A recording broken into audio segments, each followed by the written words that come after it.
This morning, let's hear these words from the Gospel according to Matthew.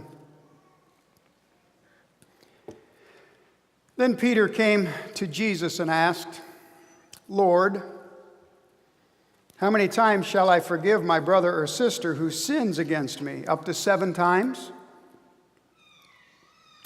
Jesus answered, "I tell you, not 7 times, but 77 times.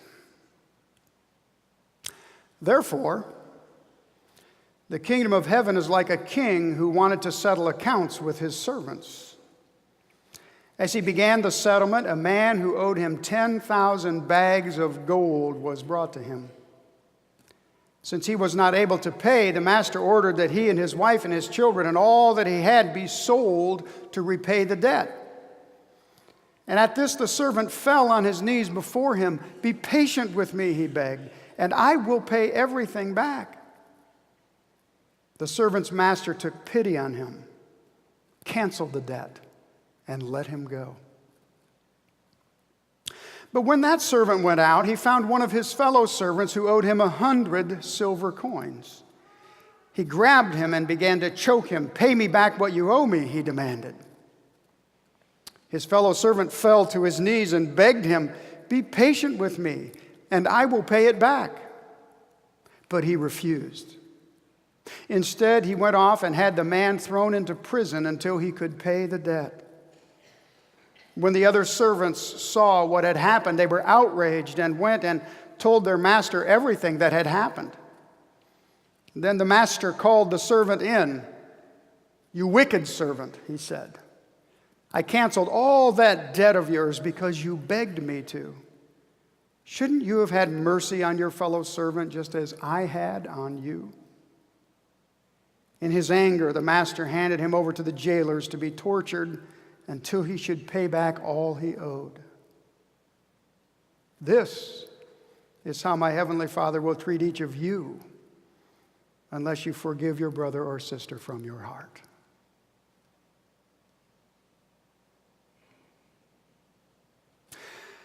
How can I ever forgive him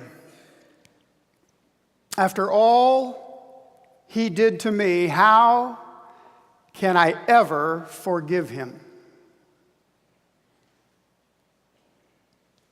And Terry looked at me with angry tears in her eyes, and we sat in the silence. Forgiveness is at the core of living a whole life. Indeed, forgiveness is the message of the gospel. God loves us, even though we have betrayed him, betrayed what he has created us to be, and betrayed how he has created us to live together. But reconciliation is possible because of the forgiveness made known at the cross.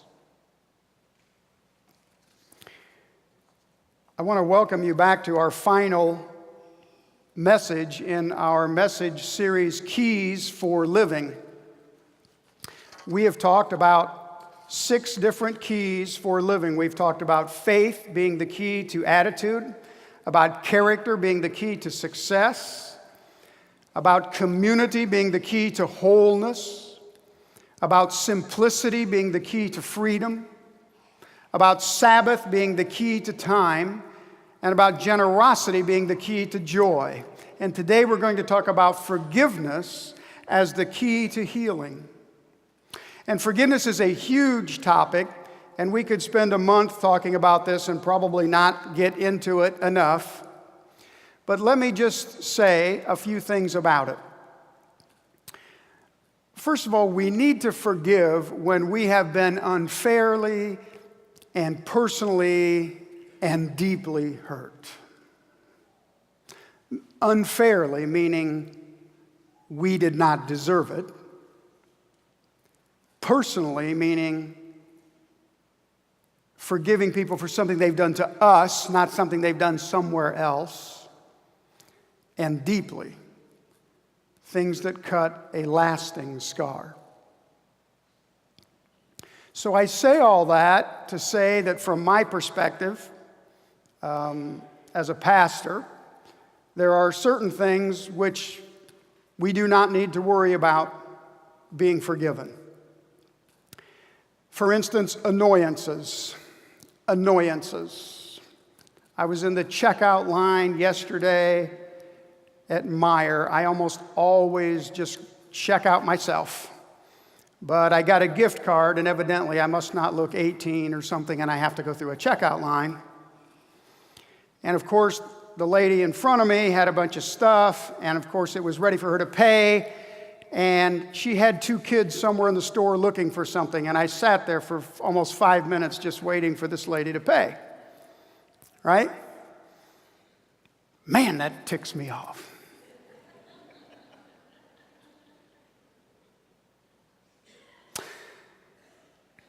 Other things which do not need forgiven are slights.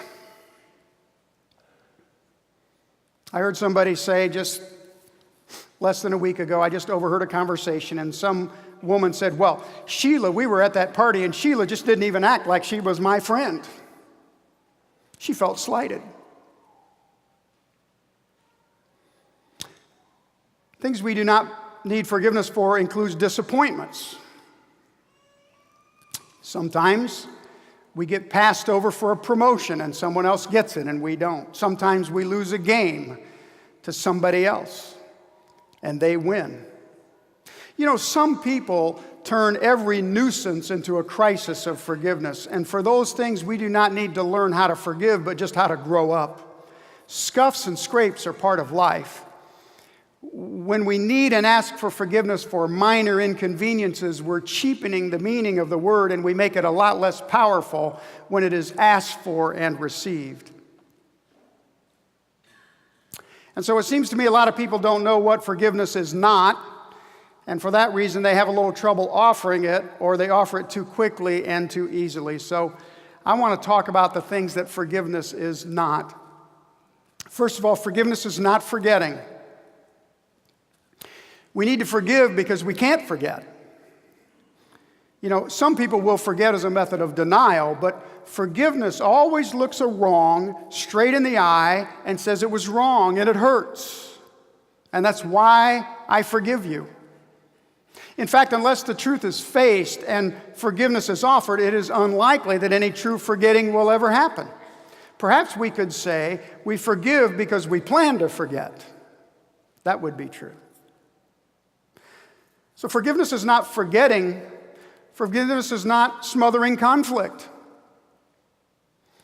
I know a lot of people who forgive right away. They forgive very quickly. They forgive things immediately because really they don't want to deal with the person or the conflictual feelings that are inside them about it. That's not forgiveness.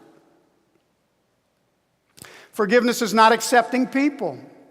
What I mean by that is that we accept people all the time for the good they are for us. We forgive them for the bad they do to us. So we accept neighbors who are odd because community is good.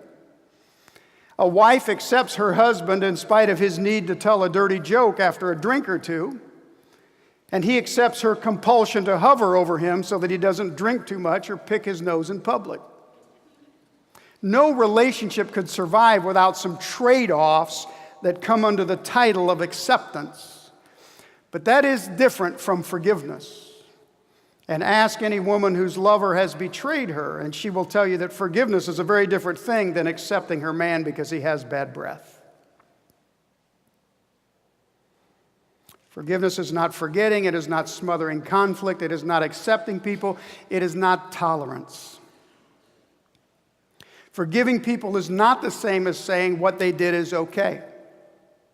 You can forgive people without accepting the behavior of those people. Terry said to me, but what he did was terrible.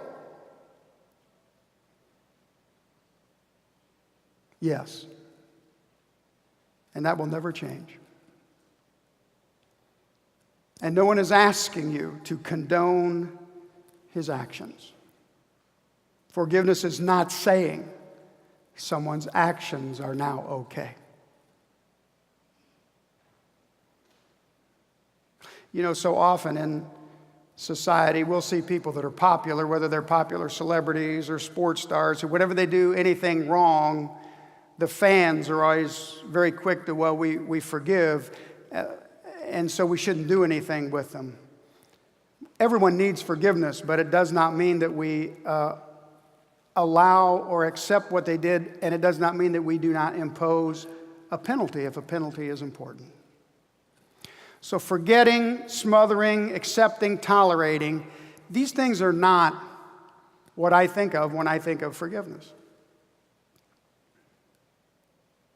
This is what I think of when I think of forgiveness. Forgiveness is love's answer to life's unfairness. We get hurt. It isn't right. Now, what do we do? Do we demand that the damage be fixed? And what if it can't be? Do we live in anger and shout forever against the perpetrator? Do we carry the pain and the grudge around with us like a chip on our shoulder for the rest of the days of our lives? And if we forgive, what about the justice? What about the truth? What about the fairness? Isn't there a natural law that says that each hurt demands retribution, that somehow the only way for things to be right is for them to be even? Forgiveness ignores that law. It flies over a tit-for-tat morality in order to create a new future out of life's unfairness. Forgiveness knows that if there's going to be a future that is better than the past, if there's going to be a future for a relationship, whether with self even or with others, the past has to be set free of its power to keep us shackled in its iron grip. Forgiveness is love's work. It's grace. It is what shouldn't rightfully happen. It denies nothing of the painful past, but chooses to let it go anyway. It is new light and fresh air. It doesn't depend on the past being righted or the other person groveling for approval, because you are the one who chooses. You are in control of your life's future. And for that reason, forgiveness is a sign that you're ready to heal. That's what I said to the woman across the desk from me, Terry. Forgiveness is a sign you are ready to heal. We forgive because we need to in order to live life well. It's amazing how we come to depend on our past hurts. No matter how we rage against them, we come to need them.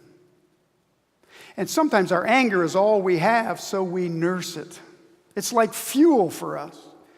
And our grudges get so interwoven into our lives that we literally can't imagine life without them. They're like crutches. And we say we want to let it go, but that freedom scares us because it means we're going to have to move on. And many of us are less afraid of the past than we are of the future. A lot of people aren't ready to let it go. I remember talking with a young girl years ago. Well, not that young, but young to me now, who had had an abortion. She felt terrifically guilty about it. She beat herself up about it since before I knew her. And we were talking about it one day because she talked about it a lot. She didn't move very much about it, but she talked about it a lot. She said, I can't justify it. And I said, okay. She said, I can't ever make this right in my head. And I said, okay. So we just have to claim that in all of its pain and all of its fullness, and let's see if we can move on. She said, well, I can never do that. The fact was she was afraid to move on. She was a person with low self-worth. She needed this past to justify her not getting on with her life, with not taking responsibility for her own happiness. And the thought of changing and healing herself presented a lot of mental and emotional challenges that she wasn't ready to do the hard work of. But when you forgive, you begin the healing process. Forgiveness is a sign that you're ready to heal.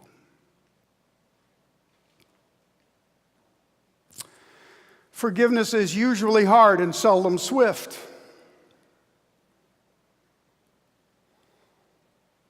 You know this. Nobody forgives easily, not if they were hurt. And nobody forgives too quickly.